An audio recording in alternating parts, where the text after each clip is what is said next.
साथ साथ ये भी देखें कि आपके पास जजों की अभी भी मतलूबा तादाद नहीं है जितने आपके सिस्टम के अंदर मुकदमा जमा है।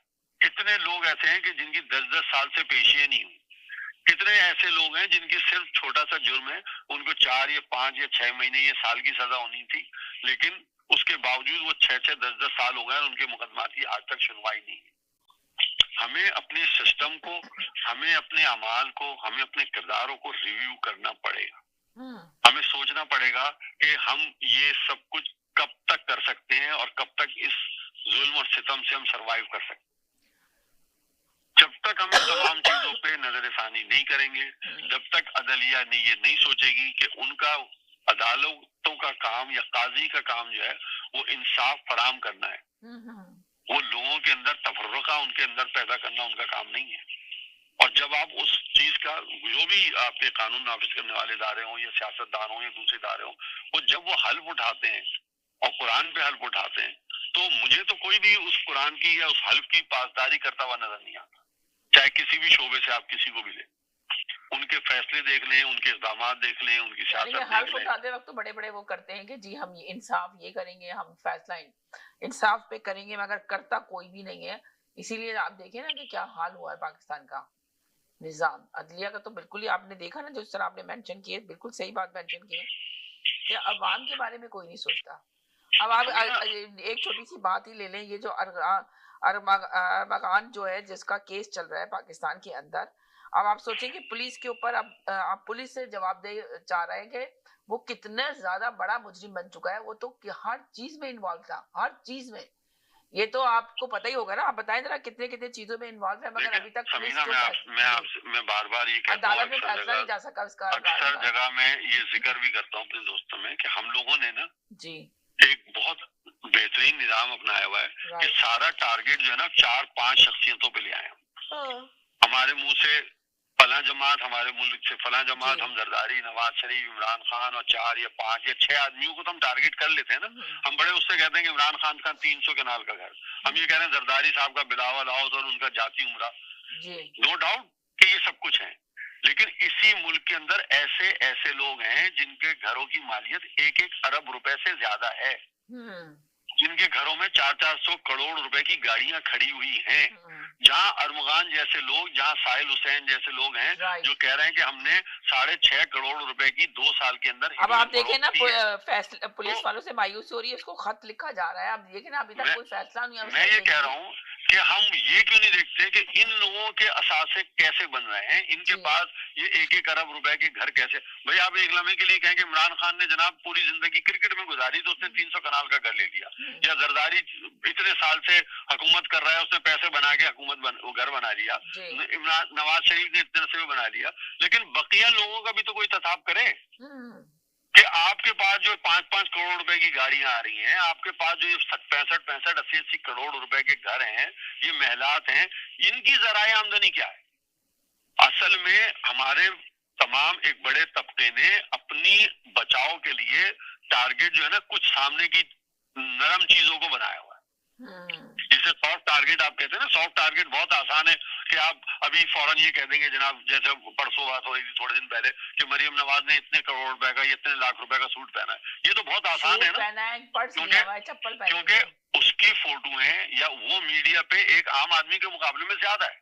लेकिन उसी के हवाले से मैंने उसी दिन क्या आपसे को कहा था कि एक छोटी सी अदाकारा वो कह रही है मैंने शादी के लिए 50 लाख रुपए का एक दिन का सूट पहना, तो किसी ने उससे पूछा कि ये 50 लाख रुपए का सूट है तो तेरी आमदनी क्या है?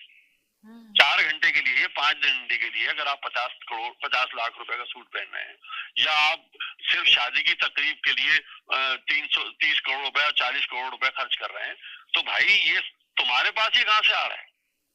तुम क्यों सामने अदालत के कटहरे में नहीं खड़े होते? तुमसे कोई क्यों नहीं पूछता?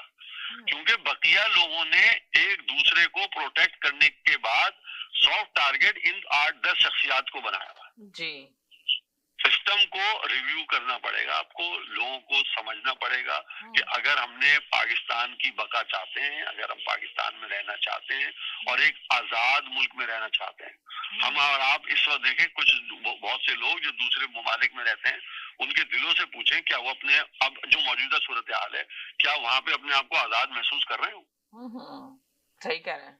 अपना वतन होता है आपका, और जो उसको उसकी कदर ना समझे, जो उसकी अहमियत ना समझे, जो उस आजादी को नहीं समझे कि आजादी होती क्या है, वो मैं चाहता हूँ कि पाकिस्तानी अवाम को समझनी चाहिए कि आजादी एक बहुत बड़ी नेमत है।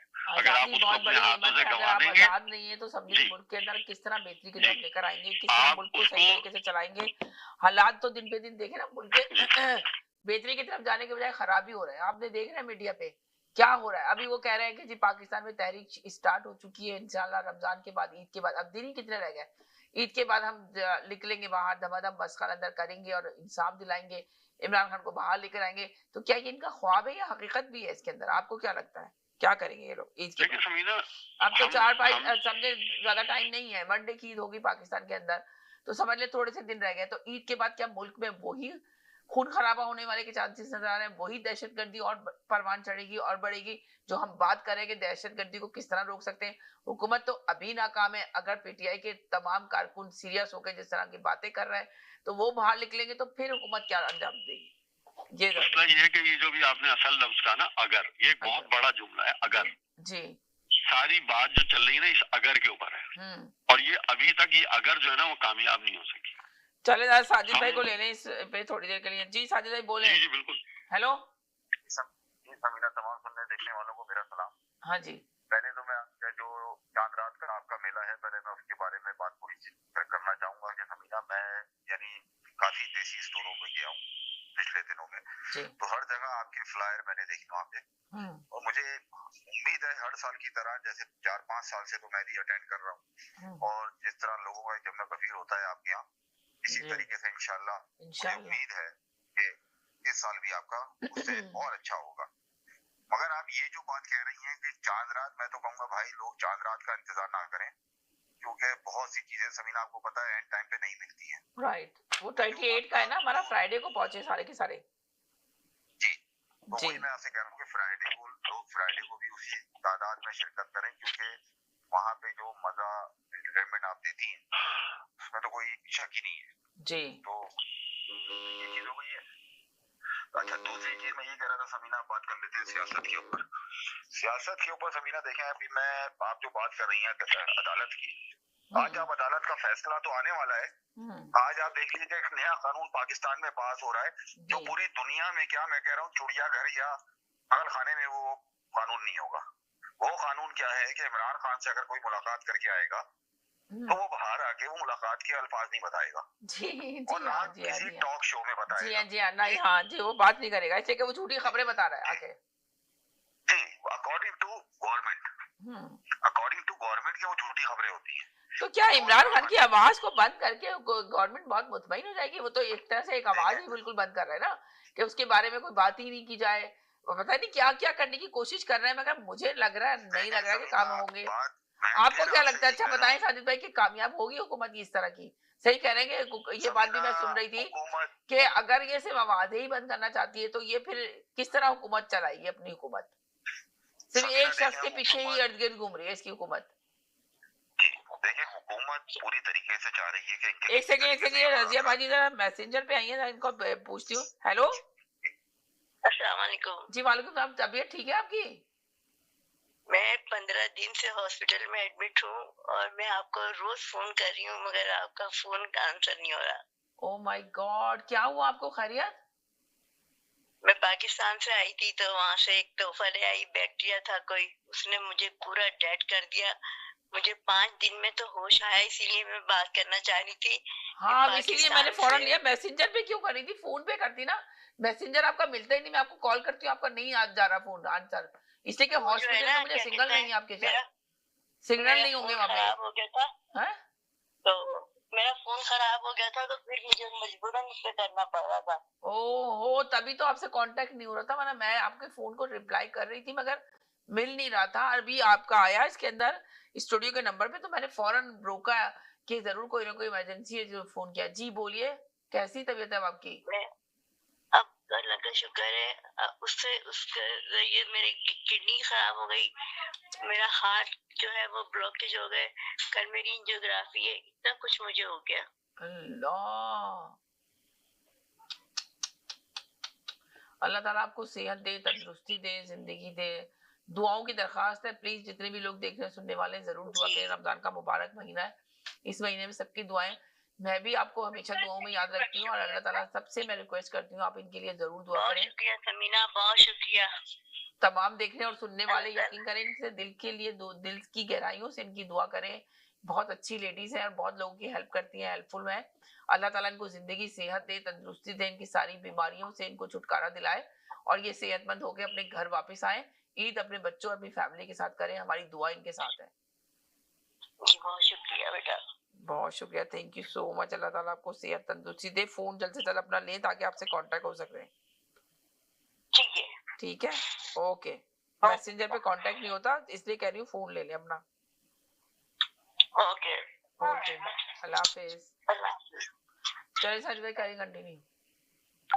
जी साजिद भाई, हेलो साजिद भाई, जी साजिद भाई बोले। हेलो, हाँ जी बोले। तो मैं ये कह रहा था समझा कि ये जो कानून बात ये हुकूमत किसी तरीके से भी नहीं चाह रही है कि इनके मुज़ाकरात कामयाब हो जी, और दूसरी तरफ मैं आपको बता चुका हूँ बिल्कुल आपने सही कहा कि हुकूमत बिल्कुल नहीं चाह रही। हुकूमत एक तरह से चाह रही है कि किसी तरह इमरान खान का कोई मैसेज, सच्चा झूठा कोई भी है, कुछ भी एक आवाज भी बाहर ना आए, इमरान खान का नाम भी बाहर लेके कोई ना करे। हलीमा खान जाती है, उनको भी प्रेस से मिलने की इजाजत नहीं दी जाती। ये पाबंदी लगाई जा रही है हुकूमत की तरफ से, आखिर क्यों, क्या वजह है? समीना मैं वही बता रहा हूँ क्योंकि उनके ऊपर इंटरनेशनल प्रेशर बहुत है। वही जो जलील खलमे का, अगर आपको मैं पहले भी आपको याद होगा पिछले वीक मैंने आपसे बात करी थी कि उन्होंने एक रीट्वीट किया है इमरान खान के बारे में, डोनाल्ड ट्रंप को, कि खिलाफ वर्जी हो रही है यानी इंसानी उसकी, सही है ना। तो ये इनके ऊपर प्रेशर है और वो समीना इससे पहले भी अपनी उसमें वो कह चुका है कि इमरान खान को रिहा किया जाए जब उसको कोई ओहदा नहीं मिला। एक तो ये चीज हो गई। दूसरी चीज ये आप ये देखिए समीना, जो 23 मार्च को आपके आसिफ अली जरदारी ने तकरीर करी है। अब आप क्या बोलूं मैं आपसे कि मैं क्या, पूरा पाकिस्तान, पूरी दुनिया उस पर इतना मजाक उड़ा रही है कि ऐसा लग रहा है कि कोई बीमार आदमी आके बैठ गया है। और सारी शक्लें जितने भी वहां पे चीफ आए थे वो सब उनकी शक्ल देख रहे हैं कि इस आदमी को हुआ क्या है, कि आपने किस आदमी को सदर पाकिस्तान बना दिया। एक ओहदा होता है समीना सदर पाकिस्तान का। तो ये चीज है। दूसरी चीज ये कह रहा हूँ समीना मैं आपसे कि ईद के बाद का सबसे बड़ा जो आप बात कर रही है ना, प्रेशर, जो मैं आपसे बहुत दफा कह चुका हूँ कि रमजान के बाद आप देखिएगा ये प्रेशर, अब वो ये चाह रहे हैं कि किसी तरीके से इमरान खान को कमजोर करके उससे अपनी बातें मनवाई जाएं। जो मैंने आपसे पहले भी कहा कि ये चाह रहे हैं कि किसी तरीके से हमें 2 साल मिल जाए। तो ये सऊदी अरब के भी दौरे पे गए थे कि उन्होंने शहजादे से भी बात करी कि भाई इसको किसी तरीके से रोको। तो ये सारा प्रेशर बिल्ड करने के लिए उन्होंने आज ये कानून लेकर आ रहे हैं और इसका कल या परसों तक फैसला आ जाएगा कि इमरान खान की कोई बात जेल के बाहर, क्या मतलब पूरे यानी किसी मीडिया पे भी ना हो। ये चीज हो गई। फिर आप ये देख लीजिए इस प्रोग्राम पे जैदी भाई ने काफी दफा कहा कि भाई इनके अली मैदल, आदिल शेख वगैरह से इनके लोग किधर हैं। कल का आप उठा के देख लीजिए कराची में क्या कितना बड़ा उन्होंने रैली निकाली है। पंजाब में आप देख लें कितनी बड़ी रैली निकाली है। ये समीना ये अभी जो है सिर्फ वो हो रही है, क्या बोलते हैं, रेसेल। जिस दिन एक कॉल आ गई आप देख लीजिएगा कि ये हुकूमत किसी तरीके से खड़े होने के काबिल नहीं होगी। समझिए आप, ये जो है हुकूमत का मेरे हिसाब से मुश्किल से 2-2.5 महीने चलना भी बहुत बड़ी बात होगी। अच्छा, यानी कि आप ये कह रहे हैं कि ईद के बाद जो ना हुकूमत का चलना मुश्किल हो रहा है, हो जाएगा, बहुत मुश्किल हो रहा है समीना, बहुत मुश्किल हो रहा है। अच्छा। आप मरियम को देख लें कि मरियम बिल्कुल आउट हुई है, उन्होंने मरियम औरंगजेब को बनाया हुआ है, सही है। पंजाब के लोग उनसे नाराज। और आप ये देखें कि यहाँ पे ये भी इशू उठा हुआ है कि वो जो ताजिरों के खिलाफ जो है ना, ये लोग कोई गेट वेट पे दोबारा से नया गेट लगवाने की कोशिश कर रहे हैं, पंजाब के अंदर काम करने की कोशिश कर रहे हैं। ये कहानी भी वहां पे पंजाब में चल रही है। तो आके एक तजिया निगार था, सहाफी, पुराना सहाफी था, सीनियर सहाफी, उसने कहा कि नवाज शरीफ हमेशा ताजिरों के साथ रहा है, वो कभी भी ये स्टेप उठाने नहीं देगा पंजाब में इस तरह का काम करने के लिए, इसलिए कि वोट बैंक ही उसका ताजिरों के साथ ही है, वो ताजिरों के खिलाफ कभी नहीं जाएगा। तो ये सारी चीजें वाकई आप सही कह रहे हैं कि कुछ ना कुछ इशू है। अब आप शुगर का देख लें जी, ये इन्होंने शुगर भेजी है दूसरे मुल्कों को राइट, 165 रुपए की, सही है, जी, और हमारे मुल्क में कितने की बिक रही है? 185 रुपए की। आप अंदाजा लगा लेना। अब ये देखें ना, एक चोरी का मामूली चीज है शुगर को कंट्रोल नहीं कर पा रहे उसके प्राइसों को, जिस तरह से अवाम बाहर निकल के कह रही है कि खुदा के लिए रहम करें हम पे, ये अवाम पे रहम करें। इस हुकूमत से अपील है हमारी कि रमजान का मुबारक महीना है जिसमें शरबत की बहुत ज्यादा जरूरत होती है, चाय भी पी जाती है ज्यादा से ज्यादा, शरबत भी बनता है, तो ये शुगर के प्राइस जब बताते हैं मीडिया पे आके कि जी हमने कमी कर दी है, प्राइस में कमी कर दी है, तो डीलर क्यों नहीं कम कर रहा? बायर को तो महंगी मिल रही है शुगर, तो फिर किस तरह आप ये मुल्क चला रहे हैं? खुदा के लिए हुकूमत नहीं संभाली जा रही, छोड़ दे हुकूमत। अब देखें लोग ये कहना शुरू कर दिया आम आवाम ने कि खुदा के लिए हुकूमत नहीं चल रही, छोड़ दे, हम पे रहम कर ले, हम पे रहम खा ले, ये बातें हो रही हैं। आज उन्होंने अपना शहबाज शरीफ ने खिताब किया है कि मईशियत जो है वो बहुत बेहतरीन तरीके पे और जोर शोर से चल रही है। जी, इससे बड़ा झूठ क्या होगा? हुकूमत तो शुरू से कह रही है मईशत बेहतरी की तरफ जा रही है। इन बगैरतों से पूछे कहाँ पे चल रही है, इनके घर में चल रही है या इंग्लैंड में चल रही है, इनके वहाँ पे कहाँ चल रही है? नवाज शरीफ का आप देख लें, हशर नशर हो गया है। एक आदमी की सियासत बिल्कुल खत्म होकर रह गई है कि वो आदमी अब मुंह से कोई जुमला ही नहीं निकाल सकता। मोहसिन नकवी को आप देख लें कि उसने फोन बंद करके बैठ गया है वो अपना, जी, कि आपके ख्वाजा आसिफ कह रहे हैं कि मैं उसको हजारों फोन कर चुका हूँ, वो फोन नहीं उठा रहा। आप ये क्यों? उसकी वजह बताए ना समीना। अगर मुल्क इतनी बेहतरी की तरफ गामजन है तो ये मुल्क, ये लोग क्यों ऐसी हरकतें कर रहे हैं? मोहसिन नकवी का एक समीना, एक पाकिस्तान में एक बहुत बड़ा चीफ ऑफ आर्मी के बाद अगर कोई पावरफुल आदमी मैं समझता था तो उसको मोहसिन नकवी को समझता था। उसके ऐसे क्या हालात ऐसे हो गए कि वो आदमी जो है अब सोचे इनका फोन बंद करके बैठ गया। सही कह रहे हैं, सही मुल्क के साथ मजाक हो रहा है। सही कह रहे हैं कि मुल्क के साथ क्या मजाक हो रहा है, इतने हालात जो है ना। जी, आपने ये बातें सारी हो रही हैं पॉलिटिक्स में, मैंने भी सुनी है सारी चीजें जो आपने मेंशन की इस वक्त आके। जी सदी भाई, क्या कहेंगे आप इस सिलसिले में? हेलो सदी भाई, कहाँ चले गए? जी मैं थोड़ा सा क्या रिपीट कर देंगे? यही रिपीट है कि ये जो मुल्क में हो रहे हैं हालात, अगर मोहसिन नकवी फोन नहीं उठा रहे, जो साजिद भाई ने कहा कि वो फोन कर करके थक गए हैं, वो फोन नहीं अटेंड कर रहे हैं। आर्मी चीफ के बाद उन्हीं को पावरफुल समझ रहे थे, मगर वो ख्वाजा आसिफ फोन कर रहे नहीं उठा रहे, और हुकूमत मुस्तकिल पाबंदी लगा रही है। इमरान खान की आवाज बाहर आने से मना करा जा रहा है कि कोई भी अंदर जाए मुलाकात करने के लिए तो उसका कोई मैसेज बाहर ना आए। तो क्या ये हुकूमत कर रही है? शुगर जो है बाहर मुल्कों में इतनी महंगी सस्ती दी जा रही है, अपने मुल्क में 185 की शुगर दी जा रही है, तो शुगर पे कंट्रोल नहीं कर सके। आम आवाम पब्लिक जो है जो कह रही है कि खुदा के लिए हम पे रहम खा लें, हम पे इतना जुल्म ना करें, रमजान का मुबारक महीने के मौके पर शरबत बनता है, चाय बनती है, तो शुगर पे कंट्रोल हुकूमत नहीं कर पा रही, तो इससे हुकूमत क्या चलेगी? छोड़ दें हुकूमत, हम पे रहम कर ले। आम पब्लिक का बयान ये आ रहा है, तो आप क्या कहेंगे इस सिलसिले में? देखिए समीना, हुकूमत और आवाम दोनों, जैसे मैंने भी कहा था, मिलके चलते।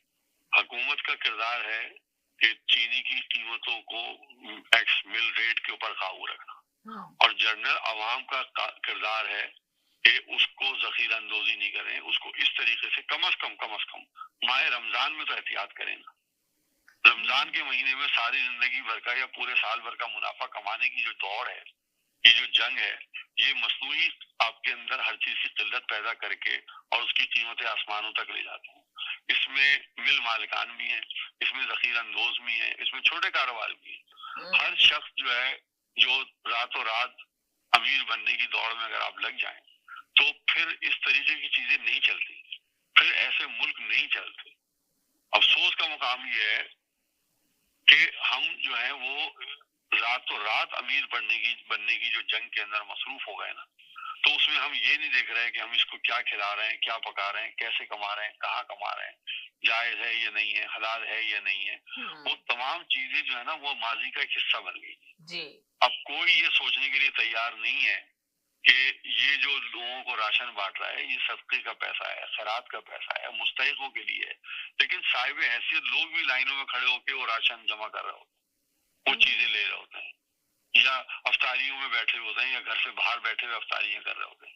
एक जमाना था कि आपके यहाँ अफ्तारी मसाजिद में नमाजी ज्यादा उसके अंदर शरीक होते थे, जो रेगुलर नमाजी हुआ अब करते इफ्तार करने के 5 लिए ज्यादा वक्त लोग से नमाज। शरीक होते और हैं, इस वक्त नमाज ये है पढ़ने के कि लिए नहीं जाते हैं। जी फजर जोहर और असर में आप देखेंगे 100 आदमी है हाँ और मैं मगरिब के अफ्तार के वक्त 1000 आदमी। चाह रहा हूँ। हाँ जी, मैं जैदी भाई मैं आपसे 2 सवाल करना चाह रहा हूँ जो आजकल पाकिस्तान में इशू है, वो मेरे नॉलेज में भी इजाफा होगा और तमाम सुनने देखने वालों की उसमें भी होगा। एक खबर तो ये है कि जो तारिक जमील के अकाउंट के अंदर 92 अरब रुपए निकले या 29 अरब रुपए निकले वो, और एक पाकिस्तानी एक्ट्रेस जिनके मियाँ को पता नहीं कितने अरब रुपए जो उसने पकड़ा गया है या वो मफरूर है। तो सर ये 2 खबरों के बारे में अगर आप कुछ बता दें। देखें, तारिक जमील साहब ने इस बार में 49 अरब रुपीस का स्कैंडल खबर है कि उनके अकाउंट में 49 अरब रुपए। अगर वो ये कहते हैं कि मेरे अकाउंट के अंदर 1 लाख रुपए भी जो अगर मिल जाए तो जो चोर की सजा वो मेरी सजा। लेकिन बात यह है कि वो 49 अरब रुपीस जो है वो उनके उस इदारे के नाम पे तो होंगे ना जिसकी वो हुक्मरान है या जिसकी वो सरबराह है। 49 अरब रुपीस तारिक जमील के अकाउंट से निकले।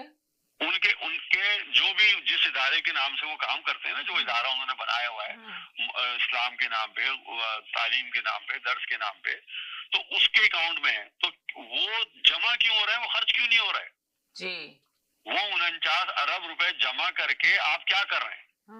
अगर मदरसों को पैसे देते हैं लोग, वो देते हैं अपने जैदी भाई इनको समीना को एक बता दें कि ये सच्ची खबर है, ये कोई वो नहीं है। नहीं ये खबर मुझे पता है ये आप अगर आप बोल रहे होते तो मैं कहती नहीं फेक न्यूज फेंक रहा है, इसी तरीके इसका ऐड सही कह रहा है, जो फेक न्यूज फैला रहा है। ये खबर मेरे पास भी आई थी, आपसे पहले आ जाती थी, मैंने मेंशन नहीं की इसलिए कि रमजान का महीना है। तारिक जमील हमें नहीं पता कि भाई इतने नेक इंसान थे, लोग इनको मैसेज देते थे, लोग सुनते थे, फ्रेंड फॉलोइंग थी, तो क्या हमें उम्मीद नहीं थी कि ये भी इस तरह का भी हो सकता है। इसलिए मैं जरा इस पे खामोश थी, पर आपने बात की तो मैं आगे बोलने लगी। जी तो ये देखें, ये है आपके यहाँ की ज़ईफ़ुल एतकादी जिसे कहते हैं जी, कि आप आंखें बंद किए हुए किसी के पीछे चलना शुरू कर दें। जिस तरीके से आपने देखा होगा कि एक और पीर साहब हैं जो पंजाब के हैं और वो जो फूंके मार के पूरी दुनिया के अंदर लोगों का इलाज करते हैं, उनके पास भी 50 अरब रुपए से ज्यादा है। उसके अलावा एक कराची के एक और मौलवी साहब थे, जब उनकी वफात हो गई और उनके घर में झगड़ा हुआ उनकी दो बेवाओं के दरमियान, तो पता चला कि उनके अकाउंट के अंदर भी 30-40 अरब रुपए मौजूद थे। 30-40 अरब रुपए? जी, 30-40 अरब रुपए। और जबकि उन्होंने मरने से पहले 1 साल पहले कहा था कि मैं साहिब निसाब नहीं हूँ, मैं कुर्बानी नहीं कर सकता। ओ माय गॉड, मरने से पहले ये कहा कि मैं कुर्बानी नहीं कर सकता। 30 अरब मेरी इतनी हैसियत नहीं है कि मेरे पास इतना साहिब हैसियत नहीं हूँ कि मैं कुर्बानी करूँ। और 30 अरब रुपए लेके बैठे थे? 30 अरब से ज्यादा। जब उनकी दूसरी बीवी के बच्चों ने मुकदमा किया कि भाई बड़े बच्चों से हमें भी हिस्सा चाहिए, तो कोर्ट ने कहा कि इनके बैंकों को तफसीलात लाई जाए, तो उनके 4 अकाउंटों में इतना पैसा मौजूद था। और वो एक आलिम दीन थे मरूम। तो वो दीन, तो ये बताएगा दीन को तो इन लोगों ने मजाक। मैं आपसे यही तो कह रहा हूँ ना कि ये 49 अरब रुपए, ये 50 अरब रुपए जमा क्यों हो रहा है, खर्च क्यों नहीं हो रहा है गरीबों के ऊपर? खर्च क्यों नहीं हो? एक्ट्रेस के हस्बैंड के साथ हैं, कौन से एक्टर्स की बात कर रहे हैं? टीवी एक्टर है नादिया हुसैन।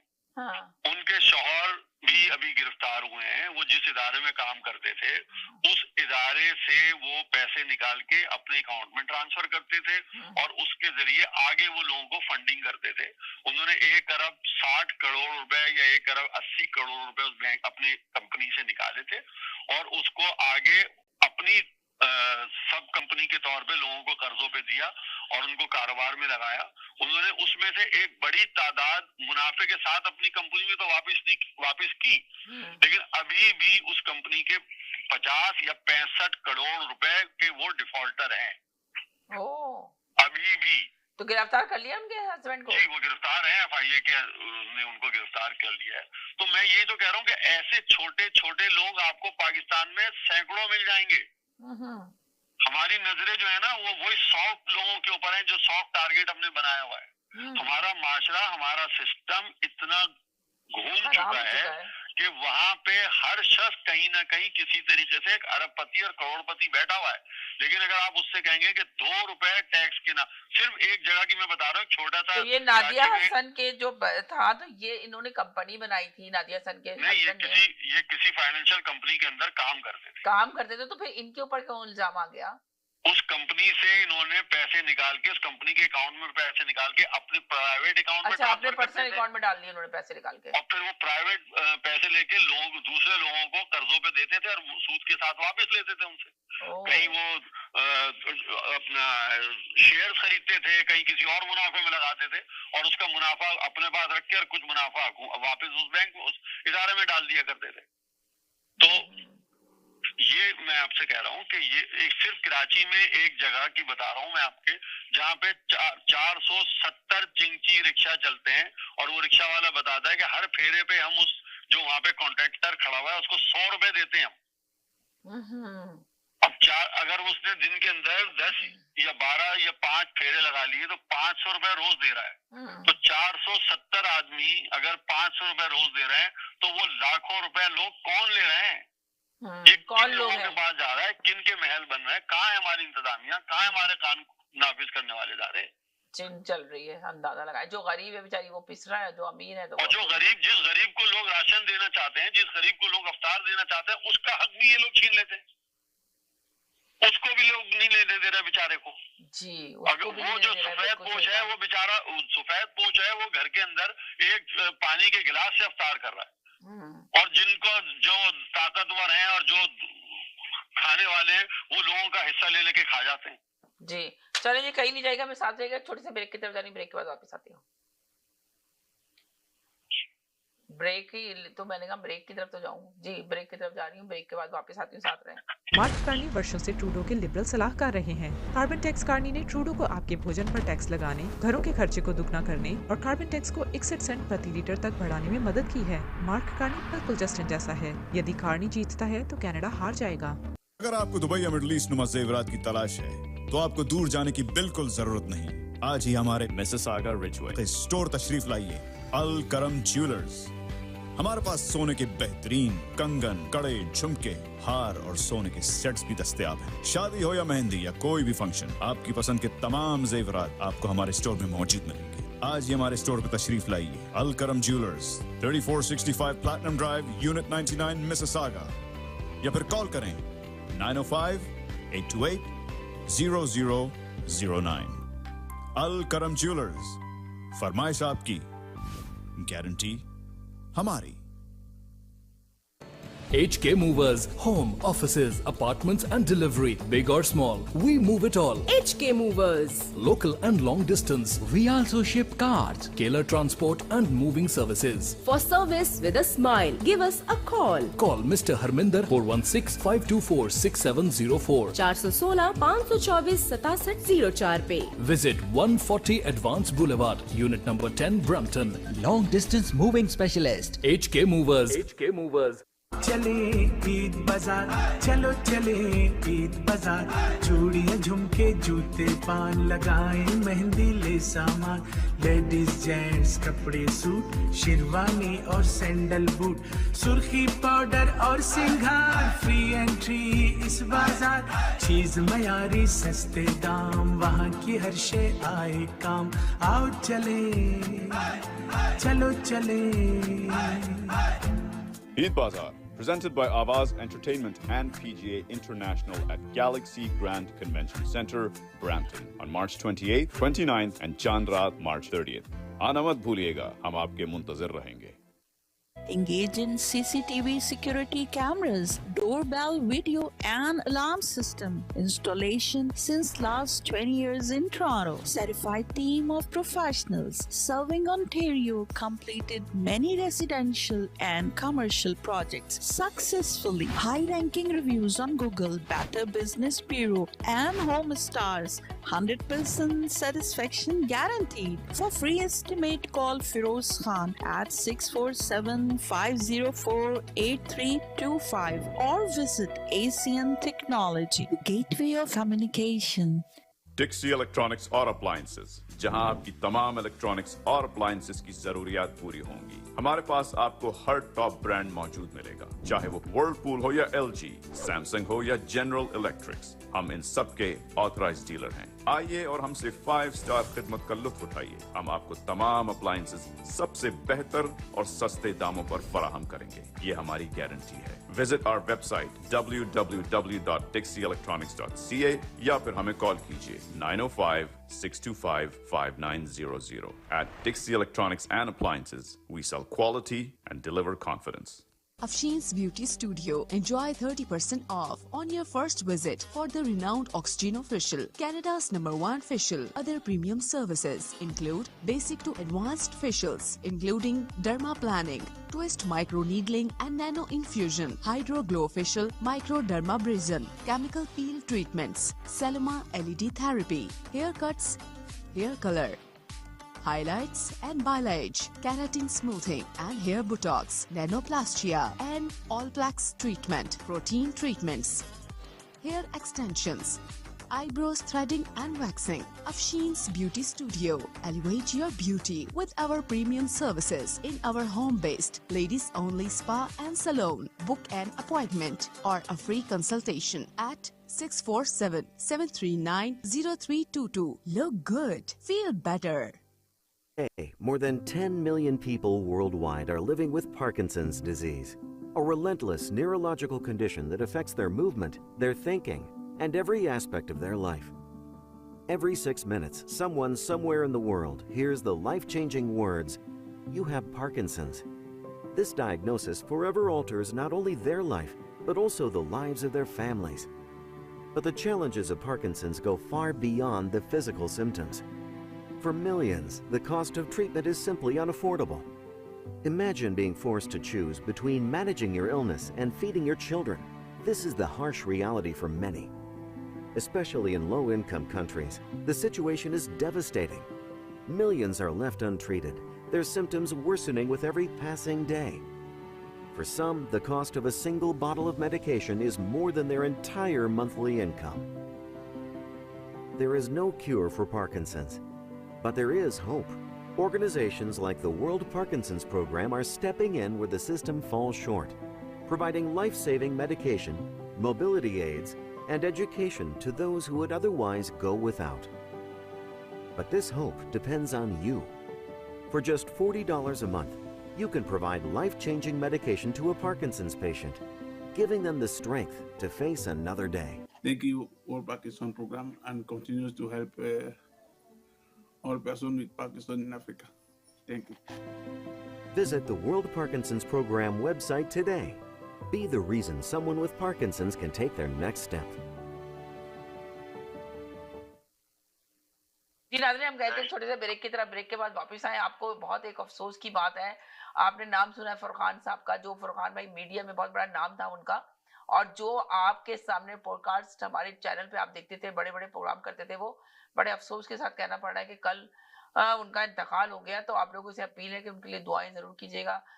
मगफरत की, रहमतों का और बरकतों का महीना है, और जितने भी लोग इस दुनिया से जा चुके हैं सबके लिए दुआ की दरखास्त है। आप सबको अपनी दुआओं में जरूर याद रखिएगा। जाफरी साहब को भी याद रखिएगा, और बहुत सारे लोग हैं ऐसे जो उन्होंने हमें दुआओं के लिए कहा था, तो उनके लिए भी हम आपसे दरखास्त करते हैं, जरूर दुआ कीजिएगा। चले चलते हैं जी। जैदी भाई क्या कह रहे थे आप? आप ही बात कर रहे थे, मैं ब्रेक पे गई थी शायद। जी मैं आपके साजिद की बात को बता रहा था कि किस तरीके से मौलाना तारिक जमील और तारिक जमील की बात की आपने, मगर एक और मौलाना थे जिनकी अकाउंट में इतने पैसे मिले जब उनकी दूसरी बीवी के बच्चों ने काम ले वो किया, तो पता चला उनके 4 अकाउंट में इतने पैसे थे। और अंदाजा लगाएं कि आप तारिक जमील की बातों में अकाउंट में जब वो कह रहे हैं कि मेरे अकाउंट में एक पाई भी नहीं है, तो फिर आप कैसे कह सकते हैं कि उनके अकाउंट में पैसे हैं? देखिए ना, वो उस इदारे के जब जिसने भी रिसर्च किया और देखा, तो उस जिस इदारे के वो सरबराह हैं उसके अकाउंट में तो होंगे ना पैसे। 59 अरब रुपए का स्कैंडल आया उनके ऊपर। 49 अच्छा 59 लिखो, 49 अरब रुपए। 49 ये 59 बोला था इन्होंने साजिद भाई ने, बहुत आगे पीछे हो गया, लेकिन 14 मैंने जो मुझे याद है 49 अरब रुपए के हवाले से उनका ठिकाना है। अंदाजा लगाए कि 49 अरब रुपया से कैसे हो सकता है। इतने नेक इंसान है, दीन की तालीम दे रहे हैं, बताते हैं कि कितना हराम और हलाल के बारे में सारी गुफ्तगू बताते हैं, लोग उनके ऊपर सब जगह यकीन रखते हैं, तो दिल मानने को तैयार नहीं है। ऐसा कि उनके ऊपर इतना बड़ा इल्जाम रमजान के मुबारक महीने में लग दिया कि 49 अरब रुपए का स्कैंडल बना दिया इनके ऊपर। तो क्या ऐसा तो नहीं लगता कि किसी दुश्मन ने ये सब काम किया हो, या हकीकत भी है इसके अंदर? देखिए, जब इसकी तहकीकात होगी और सामने बात आएगी कि क्या है, लेकिन हमें ये तो देखना चाहिए कि हमें हकीकत क्या है। मुझे तो लग रहा है कि इसमें शायद कोई सच्चाई या कोई हकीकत नहीं होगी इस तरह की। क्या मैं आपको बताऊं, जिस तरीके से कराची में इस वक्त एक इदारा है और उसने वहाँ पे डायग्नोस्टिक सेंटर बनाए हुए हैं, डायलिसिस सेंटर बनाए हुए हैं, और रोजाना हजारों लोगों को वो सहरी और अफ्तार करवा रहे हैं। तो आप ये देखें कि आपके यहाँ ज़कात खैरात देने की कितनी लोगों के पास सलाहियत है, और इतने लोग हैं कि वो पता भी नहीं चलता कि किस तरीके से, पता नहीं कितने इदारे हैं। कोई कह रहा है कि वो 70,000 आदमियों को खाना खिला रहा है, कोई कह रहा है मैं 50,000 को खिला रहा हूँ, कोई कह रहा है मैं 250 को खिलाता हूँ, कोई कह रहा है यानी कि इतने इदारे बने हुए। अब लोगों को ये यकीन नहीं आ रहा ना कि किसको दें हम पैसा हमारा सही जगह पे जाएगा नहीं जाएगा। इतने लोगों ने एनजीओ बना के काम इदारे के हवाले से मैं बात कर रहा हूँ। उन्होंने जैदी भाई मैं छोटी सी बात कहता हूँ। देखिए समीना भी आपने कहा वो बहुत बड़े आलिम दीन है, इसमें कोई डाउट नहीं है, मगर तारिक जमील जो है समीना, उनका कहीं झुकाव, क्योंकि बात हम पाकिस्तान की कर रहे हैं, उनका कहीं झुकाव, क्या मतलब बहुत ज्यादा झुकाव उनका इमरान खान की तरफ भी है। हो सकता है इल्जाम लगाया हो किसी ने। नहीं हो नहीं सकता, ये हकीकत है। मैं आपको बता रहा हूँ ये हकीकत है। मगर अगर कोई आलिम दीन है तो उसको सियासत से दूर रहना चाहिए समीना। वो अपना जो उसका मजहब का, इस्लाम का उसको पैगाम पहुंचाना है वो उसमें रहे। उसमें वो ये ना करे कि जी मैं इस पार्टी का सपोर्टर हूँ या मैं उस पार्टी का सपोर्टर हूँ। फजलुर रहमान अगर है तो उनकी एक पार्टी है, वो भी आलिम दीन है, लोग मानते हैं उनको आलिम दीन, मगर वो सियासत में खुल के तो सामने आए हुए ना। मगर तारिक जमील का ये है कि वो ढके छुपे पीछे से वो पूरी उनको इमरान खान की सपोर्ट भी है और वो भी इमरान खान को सपोर्ट करते हैं। तो यानी कि आपका कहने का मकसद ये है कि वो तो आपको ये लग रहा है कि किसी ने झूठी खबर इनके ऊपर बनाई है। आपके कहने का मकसद ये कि वो पार्टी को, ये झूठी नहीं, ये झूठी खबर नहीं है, ये बिल्कुल 100% खबर है। और तो मगर तारिक जमील एक साइड पे कह रहे हैं कि मेरे अकाउंट में एक पैसा भी नहीं है, तो फिर इस पे क्या कहेंगे आप? अभी जैदी भाई ने आपको 3-4 दफा बताया ना कि वो जो है उनके जो फलाई इदारे में ना, उन्होंने कहा इदारे में भी वो जो इस इदारे के लिए काम कर रहे हैं। शहबाज शरीफ कसमें खा के कहता है कि मैंने एक धैले की करप्शन नहीं करी, कहता है ना वो। मैं भी कसम खाता हूँ कि उसने एक धैले की करप्शन नहीं करी, आप भी खा लेंगी। उसने एक धैले, वो तो धैले की कसम खाता है ना कि मैंने एक पाई की करप्शन नहीं। कौन कह रहा है तुमने एक पाई की करप्शन करी है? उसी तरीके से तारिक जमील है, वो कह रहे हैं जी मेरे अकाउंट में पैसे नहीं है, 1 लाख रुपए नहीं है मेरे अकाउंट के अंदर, जो जैदी भाई अभी बता रहे हैं। 1 लाख क्या, तो कह रहे हैं 1,000 रुपए भी नहीं है मेरे अकाउंट में, फिर 49 अरब का स्कैंडल बन गया इनके ऊपर। समीना, मैं आपको एक छोटी सी मिसाल देके इसकी वजाहत कर दूं कि एक तबका है पाकिस्तान में, कारोबारी तबका, वो रमजान में भी जब सौदा कर रहे होते हैं ना, तो हल्फिया कसम खा के कहते हैं कि फला की कसम ये सौदा मुझे घर में 100 रुपए का पड़ा है। तो इसका मतलब है कि इसकी खरीद जो है वो 100 रुपए है, लेकिन उसका तरीकेकार क्या होता है कि पहले वो चीज अपने घर में भाई को बेचता है, वो 50 रुपए की, भाई उससे 50 रुपए की चीज खरीद लेता है, और फिर दूसरे दिन वो कहता है अच्छा ये मुझे बेच रहा हूँ। ओह माय गॉड, यानी कि फैमिली में ही उसने बिजनेस किया हुआ है। यहाँ पे भी बहुत सारे लोगों ने ऐसे किया हुआ है। जी, तो फिर ऐसे ही किया हुआ, यहाँ पे भी ऐसे किया हुआ है कि रेस्टोरेंट ले लिया, रेस्टोरेंट को बताया जिसने इन्वेस्टर था, जिसने इन्वेस्ट किया। अभी आपकी इसी बात में मैं बता रही हूँ एक कहानी कि जिसने इन्वेस्ट किया, पैसा लगाया अपना रेस्टोरेंट के ऊपर, उसके सामने उसने कहा कि लॉस जाहिर कर दिया कि लॉस में जा रहा है रेस्टोरेंट और मजीद पैसा चाहिए। उन्होंने कहा मजीद पैसा नहीं लगाएंगे, इसलिए कि वो लोग स्लीपिंग पार्टनर थे कि उन्होंने पैसा लगा दिया, उसके बाद वर्क नहीं कर रहे थे, काम नहीं करते। जो मेन था वो काम कर रहा था, तो उसने इतना खसारा दिखाया, इतना नुकसान दिखाया उस रेस्टोरेंट के अंदर कि जो इन्होंने पैसा लगाया था, उन्होंने कहा आपका पैसा डूबेगा, या तो इन्वेस्टर ले आए या इसको बाय कर लो या कुछ भी कर लो। तो उसने कहा कि मेरे पास इन्वेस्टर है। कौन था बाद में पता चला कि उसका अपना सगा भाई था। उसने कहा आपने पूरी लायबिलिटी आप इसकी उठा ले, उसके अपने भाई से कहा, और ये मैं जो ना, ये मैं अपना भी नुकसान कर रहा हूँ पैसे का, और आप लोग का भी नुकसान हो रहा है। 2-3 पार्टनर थे, वो दोनों ने नुकसान किया, तीसरे ने अपने भाई ने को दे दिया, सारी लायबिलिटी उठा ली और सब कुछ कर लिया। और बाद में खुद ही उसकी रेस्टोरेंट को चला रहा है। अंदाजा लगाए क्या जालीपना है। पाकिस्तान से लोग आते हैं, ये सियासत लेकर आते हैं वहां से। अभी जैदी भाई ने बताया कि 50 रुपए की भी उसके ऊपर करप्शन नहीं थी, $50 की करप्शन इसलिए नहीं थी कि वो अपने भाई को सेल कर रहा था। अंदाजा लगाए। समीना, अब मैं कराची की आपसे बात कर रहा हूँ, जैदी भाई से आप पूछ लीजिएगा, कराची में जैदी भाई भी रहे कि जितने भी अफवान है वो हाथ में उनके तस्वीर होती है, एक हाथ से तस्वीर पड़ी जा रही होती है और एक हाथ से सूद पे पैसा और दूसरे हाथ से सूद पे पैसा दिया जा रहा होता है। जैदी भाई मैं सही कह रहा हूँ गलत कह रहा हूँ? भाई आप ये देख लेना, ये बिल्कुल इसमें कोई शक नहीं है कि वो तस्वीर फेरते हुए मनो की हीरोइन इधर से उधर कर देते हैं। बिल्कुल बिल्कुल।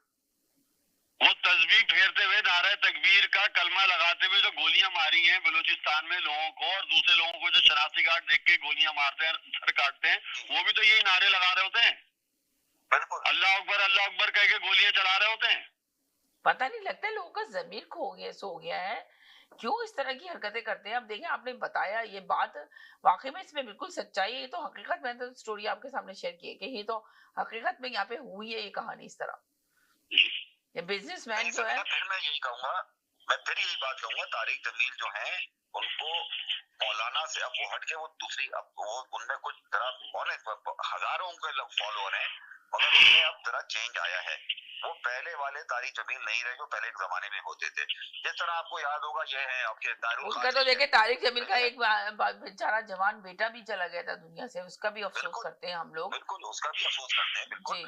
मगर अब जैसे तारुक कादरी के लिए लोग कहते हैं कि भाई जब उनको पैसे की जरूरत होती है वो पाकिस्तान का रुख कर लेते हैं, एक एहतजाज करते हैं, पैसा लिया वापस आ गए, लोग कहते हैं ये, उनके लिए भी ये बातें मशहूर है। तो यानी मौलानाओं का ये काम नहीं होना चाहिए। बकौल जैदी भाई के, जो जैदी भाई ने बात करी, अगर इदारे को पैसे मिले हैं तो भाई वो खर्च तो करो आप। वो पैसे खर्च क्यों नहीं हो रहे, वो जमा क्यों हो रहे हैं सिर्फ? बात तो ये है ना समीना कि अगर आप किस डोनेशन दे रही हैं तो आप उस डोनेशन का इस्तेमाल भी तो आप चाहेंगी कि वो उसका इस्तेमाल हो। जी जी बिल्कुल सही कहा आपने। भाई आप कहते हैं कि हर साल चंदा मांगते हैं ना, कभी खालों के नाम पे, कभी रमजान के नाम पे, कभी बकरीद के नाम पे, तो आपके अकाउंट में तो जमा हो रहे हैं ना। तो पहले उस 50 अरब रुपए को खर्च तो कर दो आवाम पे, फिर अगले साल मांगना। फिर अगले साल मांगना, ये नहीं कि अवाम पे खर्च नहीं किया, मांग लिया, पैसा जमा कर लिया, उसके बाद खर्च नहीं कर रहा है, अवाम को नहीं दे रहा है जिस अवाम के लिए लिया है। ये देखेंगे बड़ी चीज है। देखे ना, उससे अच्छे तो वो लोग हैं जो दिखा रहे हैं कि मैं फेरी में इतने लोगों को खिला रहा हूँ, ये अफ्तार 50,000 को खिला रहा हूँ, 30,000 को खिला रहा हूँ। आपका इदारा कहाँ दिखा रहा है कि मैंने इतने स्कूल खोल दिए, मैंने इतने गरीबों की मदद की, इतनी बेवाओं की मदद की? ये कहाँ है? सब कुछ सिर्फ जमा हो रहा है ना। जी जी जी बिल्कुल सही कहा, सब कुछ जमा हो रहा है। बहुत शुक्रिया तमाम दोनों लोगों का। इंशाल्लाह कल मुलाकात होगी आप लोगों से, कि बहुत प्यारी बात की। अब देखिए मुल्क के हालात देखिए, अगर हम इतनी रोशनी डालें हमें बच्चे, तो बहुत अफसोस के साथ कहना पड़ रहा है कि तारिक जमील को चाहिए कि वो कह रहे हैं कि मेरे अकाउंट में एक पैसा नहीं है, मगर इदारे में उनके ये पैसे हैं, तो उनको जरूर इस बारे में मेंशन करना चाहिए, इसलिए कि लोग बड़ा उन पे यकीन रखते थे और उनके ऊपर बहुत ज्यादा लोग उनको फॉलो करते थे। फॉलो अप तो अभी भी उनके बहुत ज्यादा है, मगर जो कॉलर ने अभी बात की कि उनको चाहिए कि वो अगर दीन फैला रहा है तो दीनी का काम करें, पॉलिटिक्स में ना आए, सियासत में ना आए। तो हम तो यही कहेंगे, और मुल्क में हम यही आखिर में कहेंगे कि ये अदलिया को चाहिए कि यकीनन अदलिया में लोग जाते हैं अपना इंसाफ लेने के लिए, तो खुदारा आप लोग जो है ना आपस की जंग ना करें, बल्कि अवाम को इंसाफ दें। अवाम मायूस आंखों से आप लोग को देखती है और बड़ा यकीन रखती है। ऐसा ना हो कि अवाम बिल्कुल ही समझे हाथ उठा, आप जिस तरह अवाम के साथ आप हाथ ही उठा लिया है कि उनके जो अदालतों में फैसले जाते हैं जो नहीं हो पा रहे, जिस तरह अरमगान जो है जिसका अभी तक केस चल रहा है, अभी तक कुछ नहीं हो सका, जबकि सबूत मौजूद है, सब कुछ मौजूद है, पुलिस को खत भी लिखा जा रहा है। अगर ऐसे लोगों को खुली छुट्टी दी जाएगी और इंसाफ नहीं दिलाया जाएगा, जो बच्चा मरा है, जो अपनी जान से गया है, उसकी माँ मुस्तकिल आप लोगों से अपील कर रही है कि हमें इंसाफ चाहिए। अगर इस तरह के इंसाफ नहीं होंगे, इस तरह के अदालतों में फैसले ही नहीं जाएंगे, आपस में जजेस आपस में लड़ेंगे, तो जो फैसला दिलाने वाले हैं वही आपस में लड़ाई झगड़ा कर रहे हैं, तो फिर ऐसे मुल्क का क्या हाल होगा। ये आप पे छोड़ते हैं कि आप लोग जरूर अपने कमेंट्स में लिखें कि फिर क्या होगा, इससे आगे क्या होगा। चलिए अपना ख्याल रखिएगा, जाते जाते यही कहेंगे खुश रहें, मुस्कुराते रहें, जिंदगी बहुत खूबसूरत, अपना ख्याल रखें, दुआओं में याद रखें। जिंदगी ने इंशाल्लाह कल फिर नए टॉपिक के साथ हाजिर होंगे, जब तक के लिए इजाजत चाहते हैं, अल्लाह हाफिज।